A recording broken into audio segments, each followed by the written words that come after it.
இட்லிக்கும் தோசைக்குமான இந்த கடப்பா கும்பகோணத்தில் ரொம்ப ஃபேமஸ். இது குருமாவும் ஒரு பருப்பும் கலந்த ஒரு அருமையான பதார்த்தம். மைல்டாக இருக்கக்கூடியது. குழந்தைகள் முதல் பெரியவங்க வரையிலும் இது சாப்பிடக்கூடியது. இந்த கடப்பா நம்ம சாப்பிடும்போது ரொம்ப க்ரீமியாக கொல கொலன்னு இருக்கக்கூடாது. அதுதான் இதில் நமக்கான புரிதல். ரொம்ப அட்டகாசமாக குருமா போல் நல்ல சலசலன்னு க்ரீமியாக இல்லாமல் அருமையாக எப்படி செய்கிறதுன்னு உங்களுக்கு சொல்லித்தரேன். இந்த அளவுகள் 15 இட்லி சாப்பிட்லாம். இந்த அளவுகளில் தோசையாக இருந்தால் 10 தோசைகளுக்கு அளவுகள் சரியாக இருக்கும். 3 ஸ்டெப்பு தான் இந்த கடப்பாவுக்கு. ரொம்ப எளிமையாக செய்யக்கூடியது. 50 பாசிப்பருப்பு, அதை கழுவி களைஞ்சிட்றோம். இதில் உருளைக்கிழங்கு நார்மல் கிழங்கு தோலோடு நல்லா கழுவிடுங்க. 3 பச்சை மிளகாய், காரமில்லாத பச்சை மிளகாய். உருளைக்கிழங்க துண்டாக அறியாமல் இது போல் பாருங்கள், கடைசி வரையிலும் விண்டு போகாமல் இப்படி ஒரு 3 உருளைக்கிழங்கு 50 பாசிப்பருப்புக்கு சரியாக இருக்கும். கொஞ்சம் மஞ்சப்பொடி, ஒரு 2 சொட்டு எண்ணெய் விடும்போது பருப்பு பொங்கி வராது. தண்ணி இந்த அளவுக்கு. 3 பச்சை மிளகாய், அது காரம் இல்லாதது போட்டிருக்கேன். காரம் மிளகாயெல்லாம் உங்களோட அட்ஜஸ்ட்மெண்ட்டு தான். 2 விசில் விட்டு எடுத்துடலாம். இப்போ சட்னி முதல் ஸ்டெப்பு, அது பருப்பு வேக வச்சிட்டோம். 2வது ஸ்டெப்பு சட்னி போல் ரெடி பண்ணுறோம். சட்னிக்கு என்ன பண்ணுறோம்? தேங்காய் சட்னிக்கு தேங்காய் 2 டேபிள் ஸ்பூன் போடுவோம். கொஞ்சம் பொட்டுக்கல்ல போடுவோம். இதுக்கான காரத்துக்கான பச்சை மிளகாய் போடுறோம். இஞ்சியும் போடுவோம். இதுதான் நம்ம சட்னிக்கு. இதோட இன்னும் கொஞ்சம் நீங்கள் சேர்த்துக்கணும். அவ்வளவு தான் புரிதல். 4 பல் பூண்டு, ஒரு 2 பிஞ்சு சோம்பு, கொஞ்சமாக கசகசா. இப்போ நம்ம இதை ஒரு பேஸ்ட்டாக அரைக்கிறோம். இதை தேங்காய் சட்னின்னு மைண்டு கொண்டு வந்துருங்க. அரைச்சி விழுதாக வச்சுக்கிட்டோம். இப்போ 3வது ஸ்டெப்பு, வடைச்சட்டியில் ஒரு டேபிள் ஸ்பூன் எண்ணெய் விடுறேன். கடுகு உளுந்து தாளித்து வருது. 1 பிரிஞ்சி இலை, 2 பட்டை, ஒரு 3 கிராம்பு வதக்கி விடுறோம். பெரிய வெங்காயம் இந்த அளவுக்கு மெலிதாக 1 வெங்காயம், அதாவது ஒரு கைப்பிடி இருந்ததுன்னா தக்காளியும் 1 கைப்பிடி அரிஞ்சு வச்சுக்கோங்க.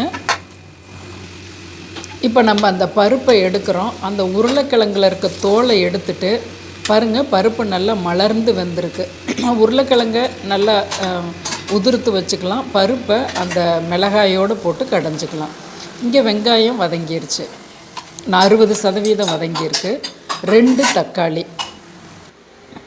பாசிப்பருப்பில் நீங்கள் என்ன மாதிரியான சைட் டிஷ் செஞ்சாலும், பயிறு வகையில் பாசிப்பயிரில் செஞ்சாலும் தக்காளி கூடுதலாக போடும்போது மட்டும்தான் ருசி கிடைக்கும்.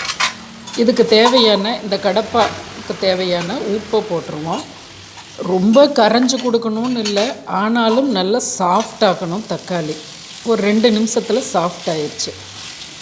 இப்போ அரைச்ச விழுதை, அந்த சட்னி விழுது இருக்கு இல்லையா, இதை போட்டுக்கிறோம். இப்போ இதோட பச்சை வாடை போகணும். இன்னும் கொஞ்சம் தண்ணி கலந்து மூடி வச்சுருவோம். ஒரு 2 நிமிஷம் பச்சை வாடை போயிடும். நீங்கள் நிறையா பருப்பு எடுத்தீங்கன்னா அவ்வளவு தண்ணி வாங்கும், அதை பார்த்துக்கணும். உருளைக்கிழங்கு எனக்கு கொஞ்சம் அப்படி வேகாதது போல் இருக்குது, அதனால் இப்போயே நான் போட்டுடுறேன். உங்களோட உருளைக்கிழங்கு ரொம்ப சாஃப்டாக வெந்திருந்ததுன்னா கடைசியை சேர்த்துக்கலாம். இப்போ நான் சேர்க்கும்போது அதில் உப்பு காரம் புளிப்பு பிடிக்கும். இதை போட்டு மூடி வச்சிருவோம். இப்போ 3 நிமிஷம் கழித்து பார்க்குறோம். பாருங்கள், இந்த கன்சிஸ்டன்சி இருக்குது. இப்போ அந்த கடைஞ்சி வச்ச பருப்பை கொட்டுறோம். நல்லா நிறைய காணுங்க. நிறைய பேர் நபர்கள் இருக்கும் நேரத்தில் நீங்கள் இதை செஞ்சிங்கன்னா உங்களுக்கு நல்ல சிம்பிளாகவும் செஞ்சுருவீங்க. செலவும் நிறைய ஆகாது, ருசியும் நல்லாயிருக்கும். இப்போ மல்லி இலை இறக்க போகிறோம். அந்த பருப்பை போட்டு 1 நிமிஷம் கொதிக்க விட்டால் போதும், எல்லாம் ஒன்று கலக்கிறதுக்கு. மல்லி இலை போட்டுக்கிறோம். இதில் ஒரு 10 சொட்டு எலுமிச்சம்பழ சாறை பிழிஞ்சு விடுறோம்.